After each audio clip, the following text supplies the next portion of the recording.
Magandang araw sa inyo mga kaibigan. Itong ating almusalita sa araw na ito, October 30. Ang ebanghelyo natin ay Luke 13:10-17.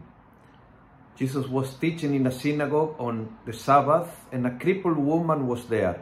An evil spirit had kept her bent for 18 years, so that she could not straighten up at all.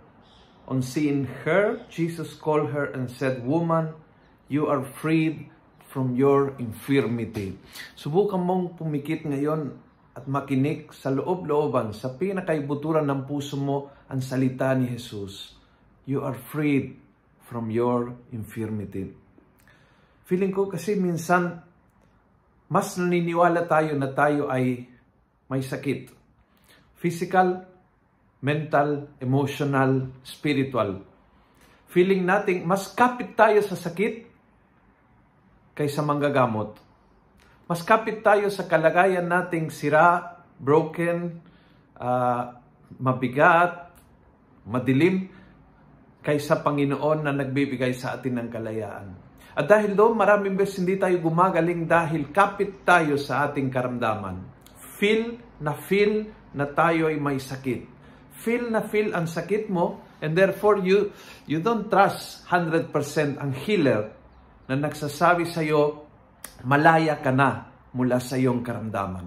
Pahintulutan mo ngayon ang Panginoong Jesus, pumikit ka, imagine mo na niyayakap ka niya ng mahigpit at sinasabi sa iyo, you are freed from your infirmity. Alam mo, ang sarap ng pakiramdam kapag nagtitiwala ka ng iyong karamdaman, magiging physical man, magiging mental man, magiging even moral, kasalanan, kayang-kaya ng Panginoon aalisin, tatanggaling sa iyong buhay. Na makaranas ka ng tunay, na malalim, na ganap na kalayaan. Magtiwala ka dahil parang imposible sa iyong pakiramdam. But definitely hindi imposible sa ating Panginoong Jesus. Kaya tumingin ka sa Kanya at tanggapin mo ng buong puso, ng buong pananalig ang Kanyang salita na sinabi ngayon pati para sa iyo. Anak, you are freed from your infirmity. Kung nagustuhan mo ang video ito, pass it on.